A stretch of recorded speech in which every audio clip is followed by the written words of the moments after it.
बैसाख महीने की भयंकर गर्मी थी। रेत के टीले जल रहे थे। लू की फटकार ऐसी कि कानों के बाल भी जला दे। सूखी जमीन में दरारें पड़ रही थी। धरती और आकाश के बीच धूल की मोटी चादर, जिसे सूर्य भगवान की किरणें भी नहीं चीर सकती थी। लेकिन इससे भी ज्यादा भीषण और झुलसाने वाली गर्मी होने वाले ससुर का संदेश सुनकर सोडा राजपूत के मन में उठ रही थी। उनका संदेश था, अगर आज से तीसरे दिन आने वाली आका तीज को पोशाक और 1500 रुपये लेकर नहीं पहुंचे तो जिस बेटी का ब्याह तुमसे करने के लिए कहा गया है, तुमसे सगाई की हुई है, उस बेटी का विवाह किसी दूसरे से कर दिया जाएगा। क्योंकि लड़की अब बड़ी हो गई है, परिवार के लोग ताना देने लग गए हैं। अब मैं और ज़्यादा इंतज़ार नहीं कर सकता। अगर मेरी बेटी से शादी करनी है तो आज से तीसरे दिन आकातीज को पोशाक और 1500 रुपये लेकर पहुंच जाओ। राजपूत ने स्वाभिमान भरे गुस्से से होठ को काटा तो खून निकल आया। उनके दिमाग में आ रहा था कि मेरी मांग और किसी की हो जाएगी। जिस लड़की के लिए मैं 10 साल से इंतजार कर रहा हूं, जिसकी गोद में रुपया और नारियल रखकर मेरी माँ ने मेरी शादी तय की थी, वह किसी और की हो जाएगी, ये तो मैं कभी नहीं होने दूंगा। अब सोडा तिलमिला उठा। उसका हाथ बरबस ही तलवार की मूठ पर जा पड़ा, लेकिन फिर ढीला पड़ गया। क्यों? उसे पोशाक और 1500 रुपये का इंतजाम करना था। अब वो कहाँ से हो? उसका पिता शत्रुओं से जूझता हुआ छोटी उम्र में काम आया। माँ पति के साथ सती हो चुकी थी। दुश्मनों ने उसकी जमीन दबा ली थी। घर का सारा सामान बणियों ने समेट लिया था। अब उसके पास बचा भी कुछ नहीं था। अगर बचा था तो मिट्टी से लिपी हुई एक झोंपड़ी, अपने बाप की तलवार, कुछ बकरियां और उसका स्वाभिमान। और उस पर यह वज्रपात कि उसकी मांग और किसी की हो जाएगी, असंभव। और अपनी मांग को प्राप्त करने के लिए सेठ जी के पास पहुंचा और बोला, सेठ जी, मेरी लाज आपके पास है। भाई क्या करूं? बता, कौन से खेत पर, कौन सी जायदाद पर तुझे रुपए गिन दूं? तेरी झोंपड़ी तो 100 रुपये की भी नहीं है। तेरी बकरियां मेरे किस काम की? उसकी देखभाल के लिए एक रखवाला और रखना पड़ेगा। लेकिन किसी तू दूसरे बने के पास जा और वहां बात कर। देखो काका, मेरे बचपन में आपने झूठा सच्चा हिसाब लिखकर मेरी घर की एक एक चीज ले ली। फूटा बर्तन भी नहीं छोड़ा। मैंने तुम्हें सब ले जाने दिया क्योंकि कागज पर मेरे बाप का अंगूठा लगा था। और भी अगर कुछ बाकी रह गया हो तो वह भी मैं देने को तैयार हूं।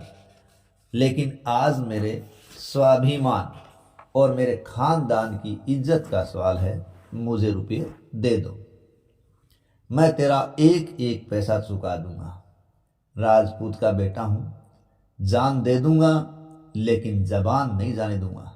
अपनी तलवार और जगदम्बा की सौगंध खाकर कहता हूं कि मैं अपनी जबान नहीं बदलूंगा। मुझे इस समय रुपए दे दो। राजपूत का बेटा है, जबान तो नहीं बदलेगा, पर मैं जो कागज पर लिख दूं, क्या उस पर अंगूठा लगा देगा? बिल्कुल मंजूर है। और बोहरा सेठ ने लिख कर कागज राजपूत के सामने रखा।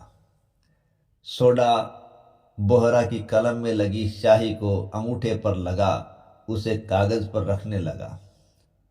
रुक जा, इतनी जल्दी मत कर। क्या लिखा है वह मुझे पढ़कर सुनाने दे।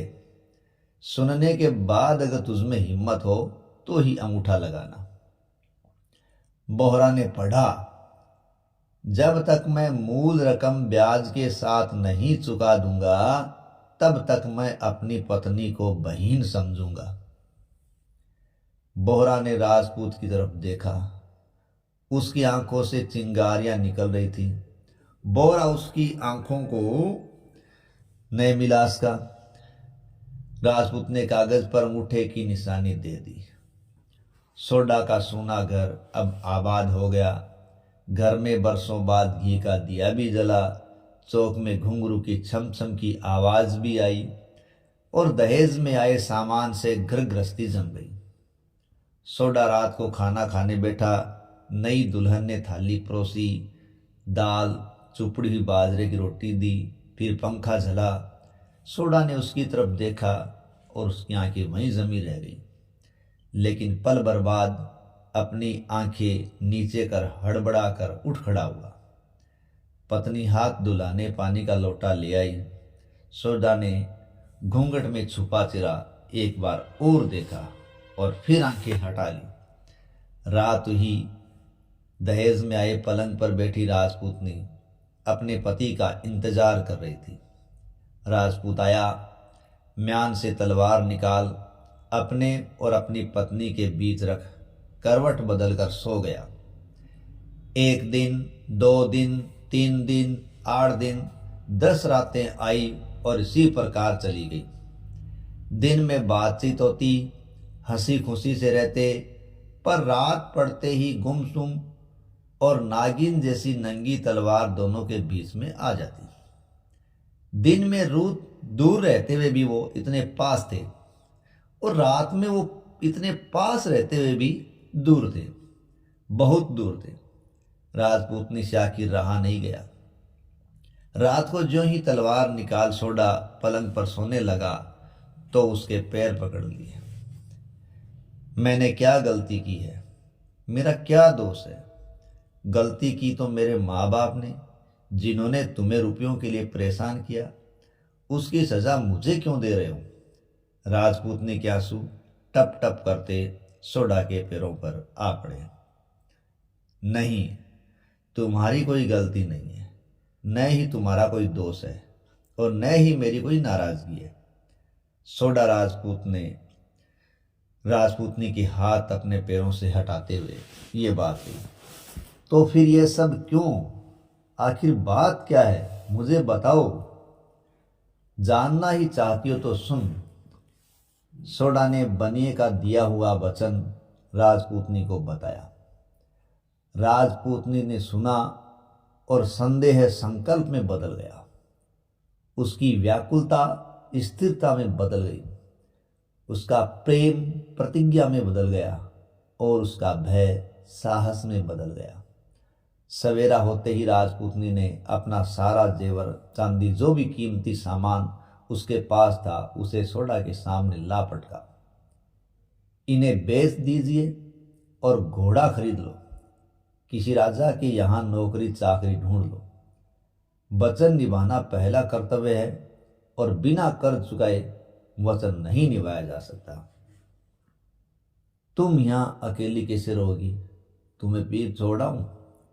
पीहर क्यों, जहां तुम रहोगे वहां मैं रहूंगी। 2 घोड़े ले आओ, मुझे तलवार चलाना, घोड़ा चढ़ना अच्छी तरह से आता है। जब तक तुम्हारा वचन पूरा नहीं होता तब तक मैं तुम्हारी बहन ही नहीं, मैं भाई भी हूं। सोच लो। सोचा हुआ ही है। सूरज 1.25 हाथ आकाश में चढ़ाया था। चित्तौड़ से 2 कोस दूर घोड़े पर चढ़े 2 राजपूत सरदार हाथ में भाले लिए हुए, जिसकी नोक पर सूरज की किरणें नाच रही थी, कमर में लटकी तलवारें और पीठ पर बंदी ढालें।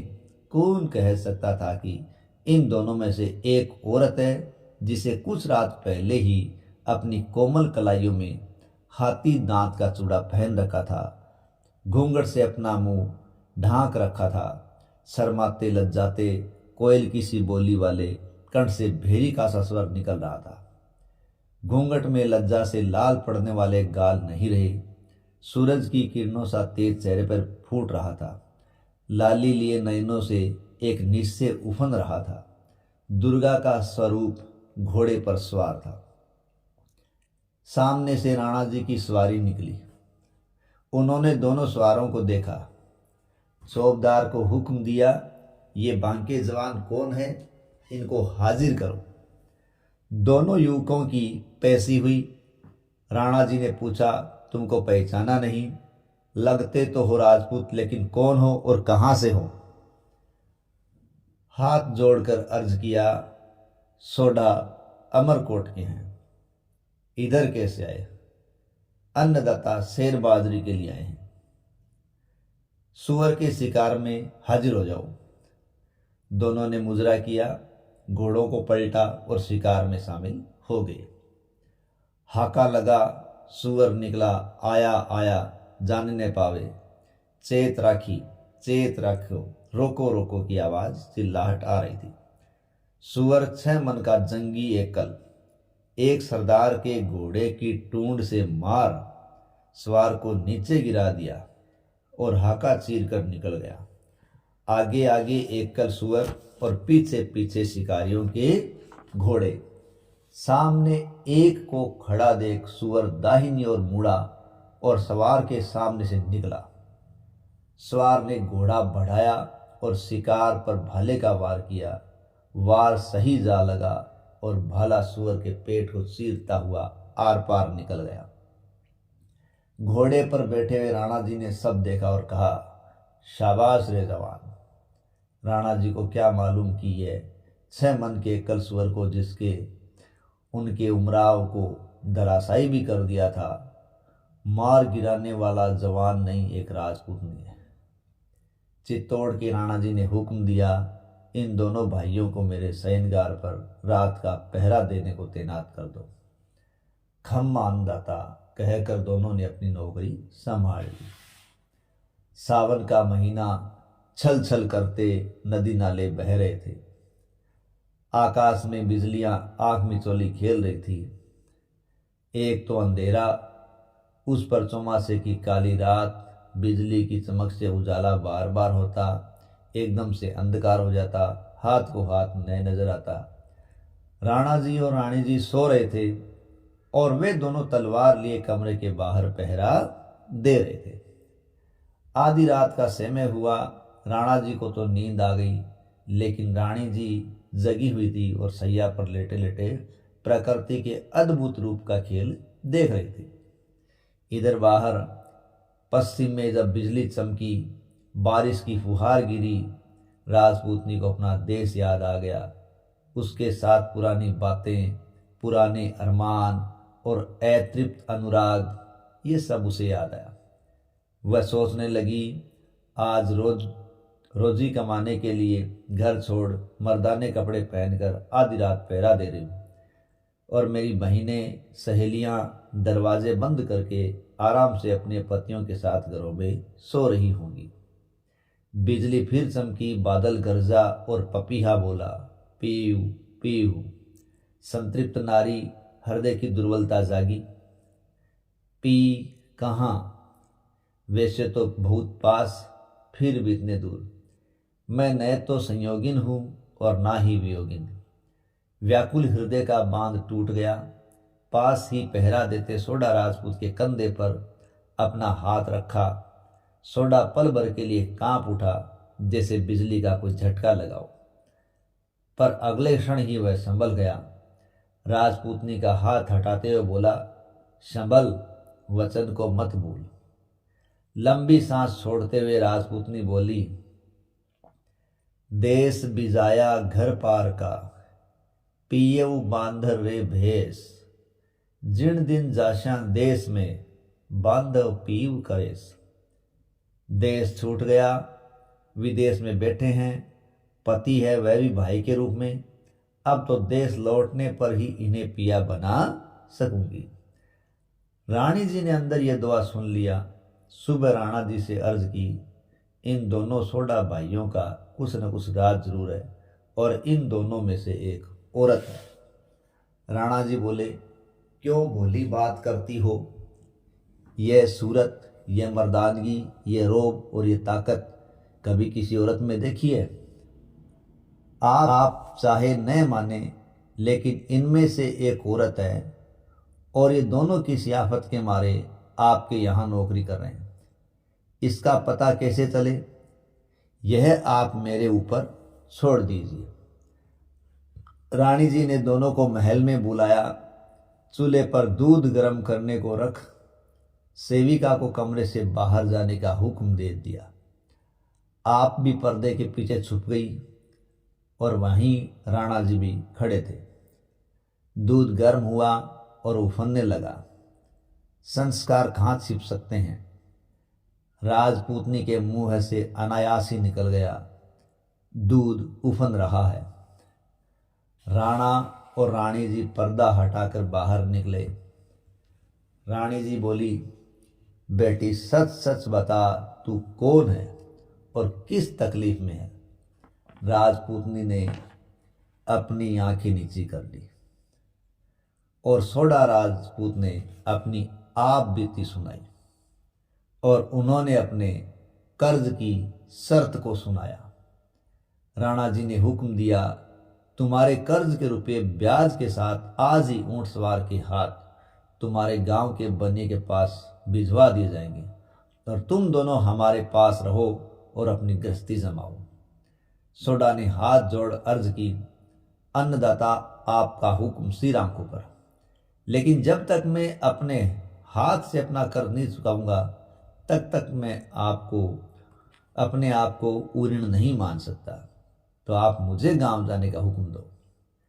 राणा जी ने रुपयों की थैली और गृहस्थी बसाने का खूब सारा सामान देकर राजपूत और राजपूतनी को सम्मान के साथ विदा किया और इस प्रकार कर्ज की शर्त ने दो लोगों के बीच जो दूरियां पैदा कर रखी थी, आज वो दूरियां पाट गई थी और प्रेम जीत गया था।